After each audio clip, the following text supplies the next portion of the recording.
Section 1. You will hear a woman booking a bicycle tour over the phone. First, you have some time to look at questions 1 to 4.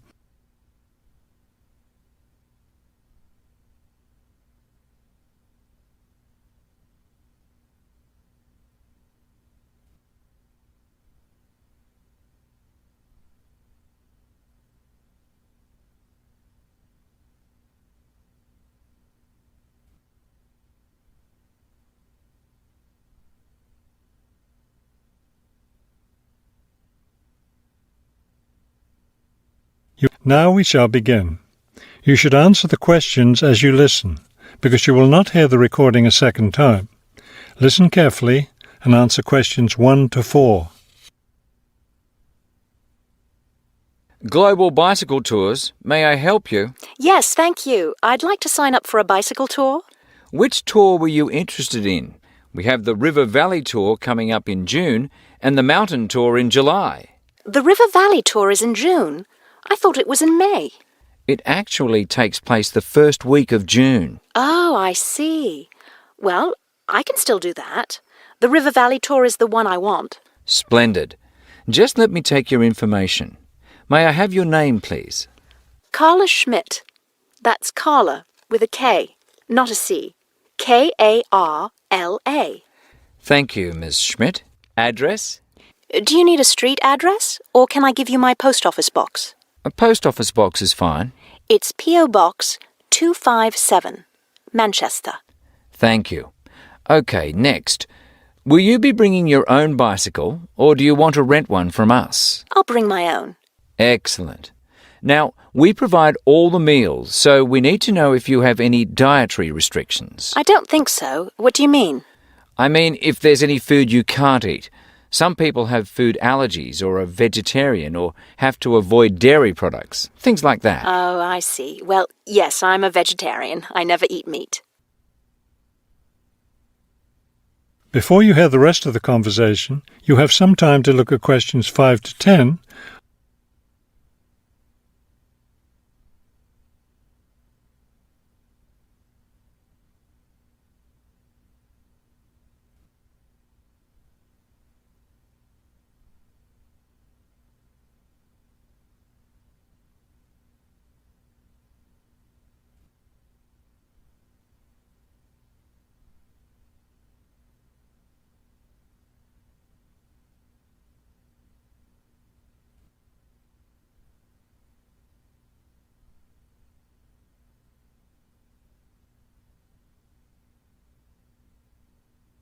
Now listen and answer questions 5 to 10. All right, I'll make a note of that. Now, the total cost of the tour is $750. That much? The price includes everything. Food, hotel, transportation, everything. Everything? Yes, everything. The only other thing is you'll want to tip the tour guide. We usually recommend 5% of the total tour cost. A 5% tip. I guess that's reasonable. In order to reserve your space on the tour, I'll need a 30% deposit. Do you need that right away? We generally ask for the deposit at least 4 weeks before the tour begins. The River Valley Tour begins, 6 weeks from now. So you'll need to pay the deposit in 2 weeks. I think I can do that. I wonder if you could tell me something. How will our luggage be transported? Do we carry it on our bicycles? No, you leave that to us. We have a van that carries your luggage from hotel to hotel each day, so you don't have to worry about it. Great. I have a luggage rack for my bike, but I guess I won't have to bring that. No, you won't. But there are a few items we recommend that you bring. We can't control the weather, so you should bring a raincoat or rain gear. Yes, that's a good idea. And I should have my own spare tire too, shouldn't I? Actually, you don't need that, as our guide always carries some. And of course, you won't need maps either, since our guide has the route all planned. What about a water bottle? I'll need that, won't I? Yes, you should definitely have a water bottle. A camera would be a good idea too, since that tour goes through some very scenic areas. I have a guidebook of that area. I wonder if I should bring it along. We don't recommend guidebooks. It would just be extra weight, and the tour guide knows a great deal about the area. Yes, I see. Is there anything else I need to know? I think we've covered the important points. I'll send you a tour brochure, and you can call again if you have any questions. Thank you very much. That is the end of section 1. You now have half a minute to check your answers.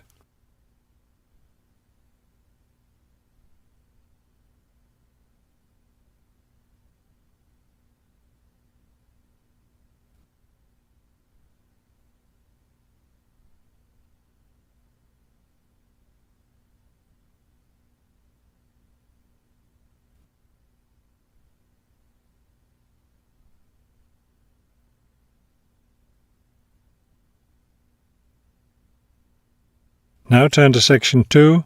Section 2. You will hear a tour of a newly renovated health club. First, you have some time to look at questions 11 to 15.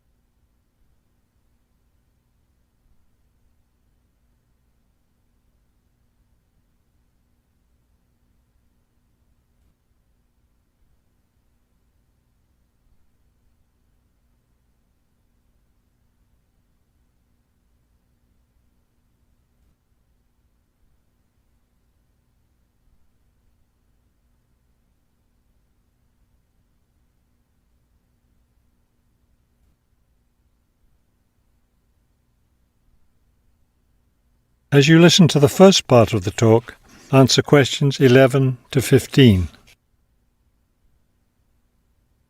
Thank you all for coming to see the new renovations to the Hartford Health Club. I know you'll be as pleased as I am to see the wonderful results of our months of hard work to improve the club and bring you the best facilities ever.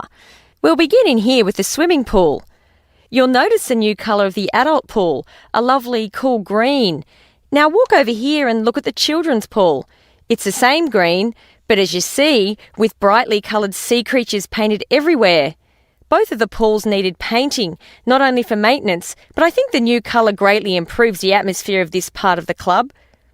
Next, let's take a look at the locker rooms. Don't worry, there's no one using them just now.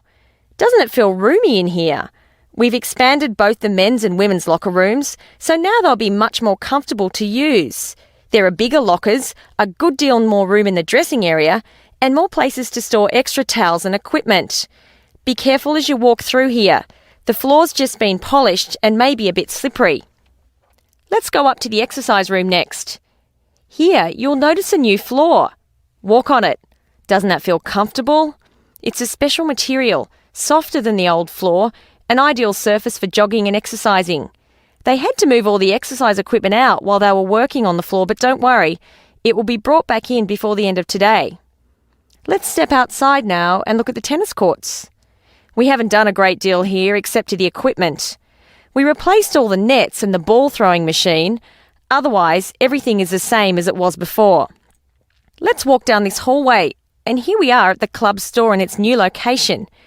We thought here by the entrance was a better place for it than where it used to be by the swimming pool. But it still has all the same items for sale, sports equipment and clothes in the club colours. Before you hear the rest of the talk, you have some time to look at questions 16 to 20.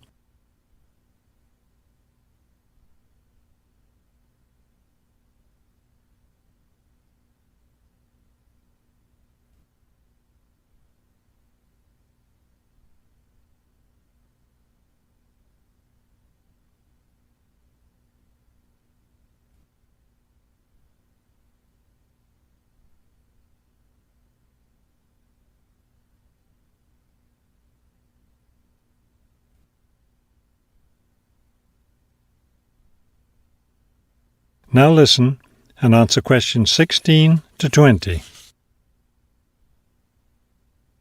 We're excited about the upcoming activities and events to take place in our newly renovated club.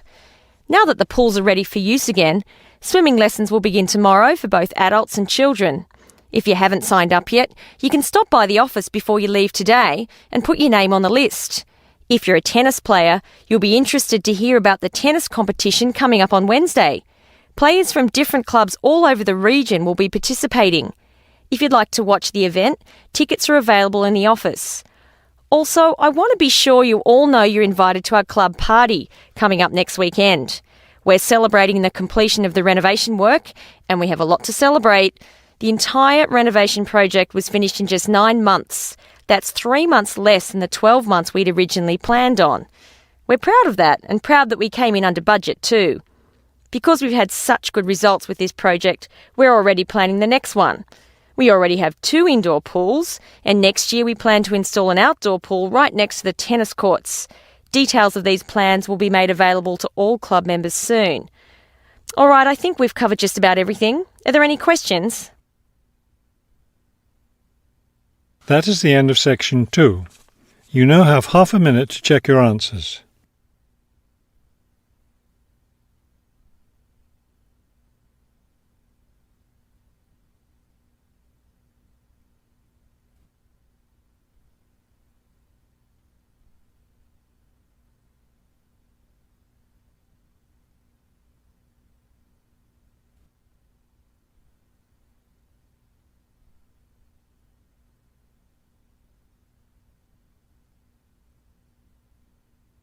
Now turn to Section 3. Section 3. You will hear a museum director talking to several student interns, explaining their internship duties at the museum. First, you have some time to look at questions 21 to 25.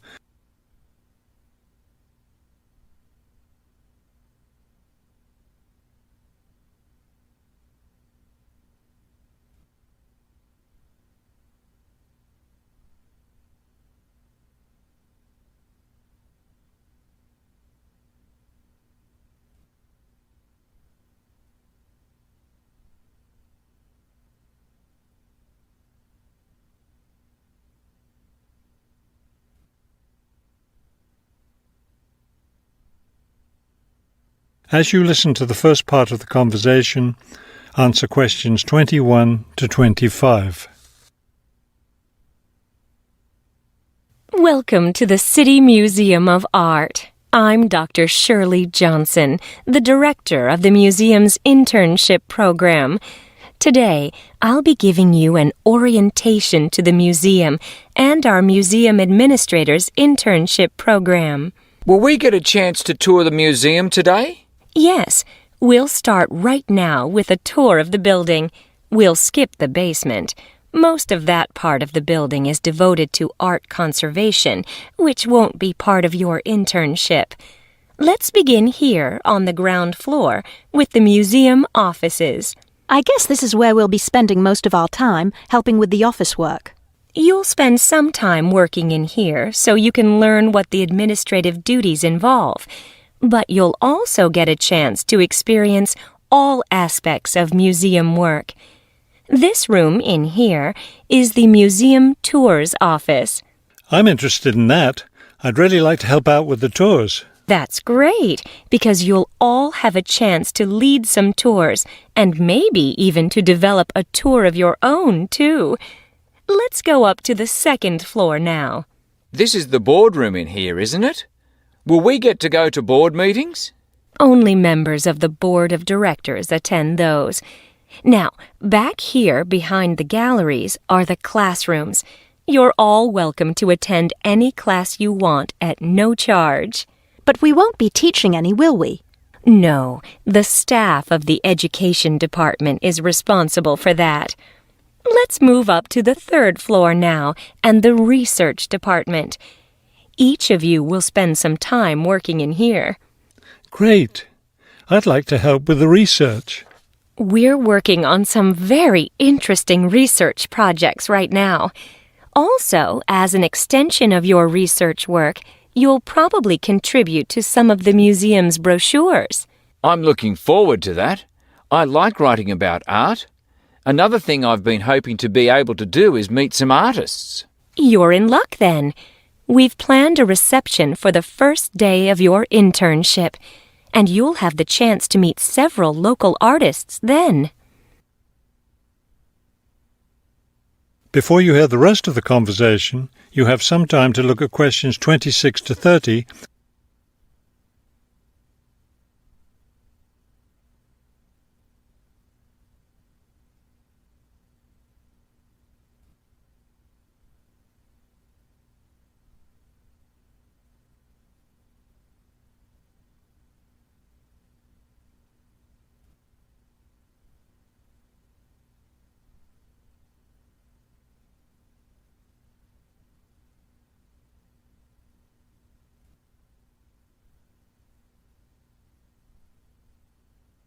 Now listen and answer questions 26 to 30. Could you give us a little background of the museum? I mean, when it was built and some information about the collections and things like that? Of course. The main part of the museum was built in 1895 with a combination of public and private funds. The new wing was built 60 years later with a donation from the Rhinebeck family. That part of the museum was built for the modern art collection, wasn't it? Yes, it was. In the main part of the museum, we have a gallery devoted to works by local artists, our sculpture collection, and a small collection of classical European art. You mentioned classes earlier. What kinds of classes does the museum offer? In our adult education program, we offer a series of art history classes. And for children, we have a program of arts and crafts workshops. You can get a brochure from the office that will give you more information. I saw a lot of chairs set up in the main hall. What are those for? Those are there for tonight's musical performance. We offer a weekly concert series during the fall and winter, and of course, all of you are welcome to attend. Now, if there are no more questions, let's step into my office and I'll show you your schedules. That is the end of section 3. You now have half a minute to check your answers.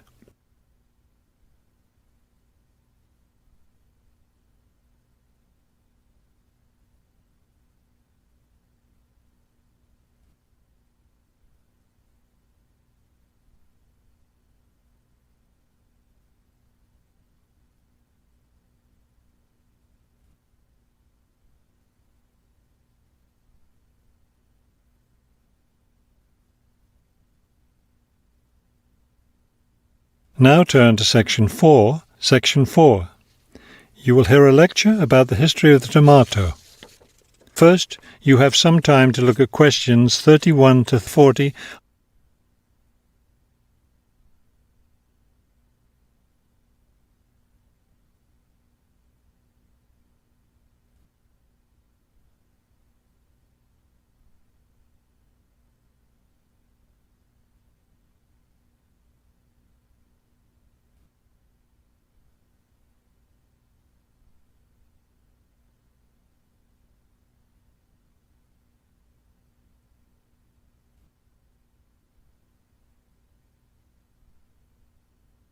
Now listen carefully and answer questions 31 to 40.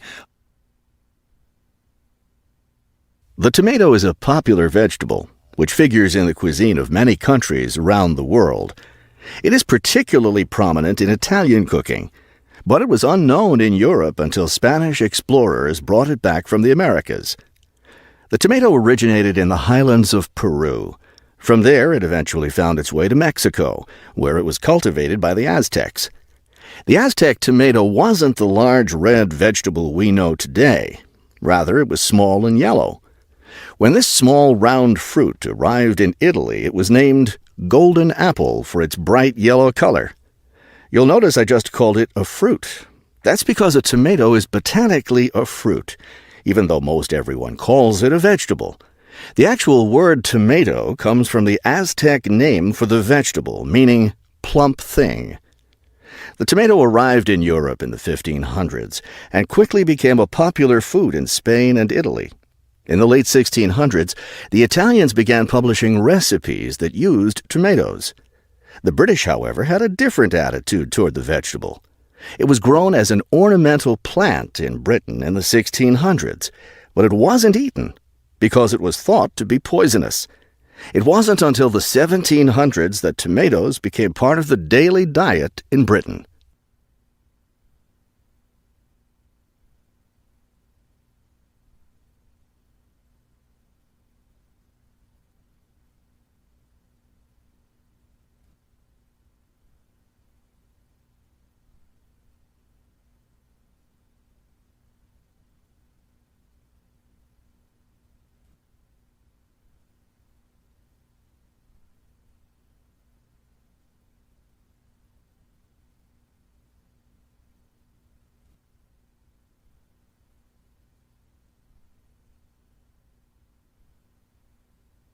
In the United States, tomatoes were also used as ornamental plants rather than as food for a long time. This attitude began to change in the 1800s. In 1806, a gardener's calendar mentioned that tomatoes could be used to improve the flavor of soups and other foods. Thomas Jefferson did much to enhance the tomato's reputation as a food. He first served tomatoes to visitors at his home in Virginia in 1809. Then in 1820, a man named Robert Gibbon Johnson decided it was time to discard once and for all the idea that tomatoes were poisonous. To prove his point, he ate 1 kilo of ripe red tomatoes in public. 2,000 people gathered to watch this feat, which took place on the steps of the courthouse in Salem, Massachusetts. Amazingly enough, Johnson survived this stunt. The popularity of the tomato as a food began growing rapidly. Soon people all around the country were eating tomatoes. By the 1830s, American newspapers and magazines were publishing thousands of tomato recipes. However, all those recipes involved using tomatoes in some cooked form. Tomato salads and sandwiches were still unknown. It wasn't until a century later, in the 1930s, that it became popular for people to eat raw tomatoes. That is the end of Section 4. You now have half a minute to check your answers.